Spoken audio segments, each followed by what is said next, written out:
Chapter 9 A Sudden Twist.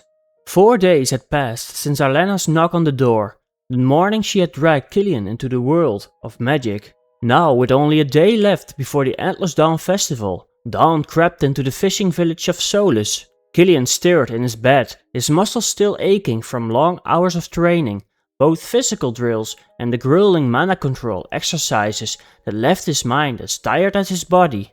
He pushed himself upright, rubbing the sleep from his eyes, and reached for his boots, readying himself for a day of fishing. Just as he slid one on, a low rumble rolled beneath his feet. The floorboards groaned, the walls trembled. For 3 or 4 heartbeats, the whole house shivered, before falling still again. "Caelion, are you alright?" Velric's voice came from the other room, heavy with concern. "I'm fine," Caelion answered, steadying himself. It felt like an earthquake. Velric stepped in. "It did. I hope that's the last of it. Be careful today. Don't wander too far into the forest if you're meeting Arlena after fishing." "We only train in a small clearing near the edge," Caelion reassured him. "Nothing to worry about." They set out together later that morning, father and son working the lines on their fishing boat. The sea was calm, the sun bright, and the catch unusually lively. "The fish are good today," Caelion noted, hauling one into the bucket. "A lot of them are near the surface." "Aye," Velric said with a nod. "This morning's rumble might have spooked them up. Not bad for us, at least." Caelion hesitated, glancing at his father. "While I was training with Arlena, something came up about my magic, about what I could do with it." "What do you mean?" Velric answered. "I want to go further," Caelion admitted, "to train under people who know more than anyone here on Solus. After the temple, after what happened, I don't want to feel that powerless again. I want to be stronger, to protect Arlena and the people of Solus with my gift." Velric studied him for a moment. "You're talking about leaving Solus?" "That's indeed what I'm asking," Caelion said. "Syldarra recommended some teachers on the mainland, but I wanted your blessing first." Velric's expression softened. "Caelion, you're 16, you've been my right hand with the house, and at this rate you will be better at fishing than me. You learn fast. If this is what you truly want, I won't hold you back. But you have to promise me 2 things. What things?" "First, when danger comes, don't act without thinking. Recklessness will get you killed. Second, write to me. I want to hear of your travels." Caelion smiled. "I promise both, father. Thank you."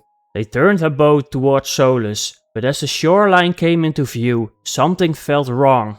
Villagers hurried around, voices raised, loading crates and bundles onto fishing boats. "Are they preparing early for the festival?" Caelion asked.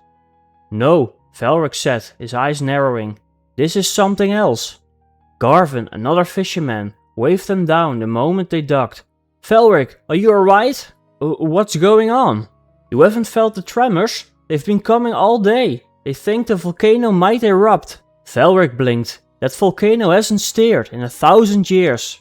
Syldarra said she felt a surge of mana and heat from his slopes. "She's sure it's dangerous." Caelion's thoughts darted to the released figure in the temple.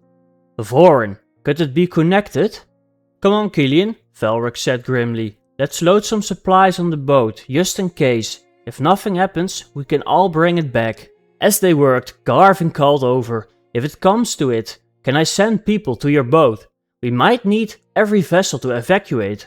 "Of course," Velric said. "She can carry 25 if needed." While Caelion and Velric were standing in their home to get the last items, a deep roar split the air. The ground shook violently. Villagers poured from their homes, gazes locked onto the volcano. A column of smoke and fire tore into the sky, molten rock spilling down its slopes. "Quick, Caelion, get a boat ready," Velric shouted.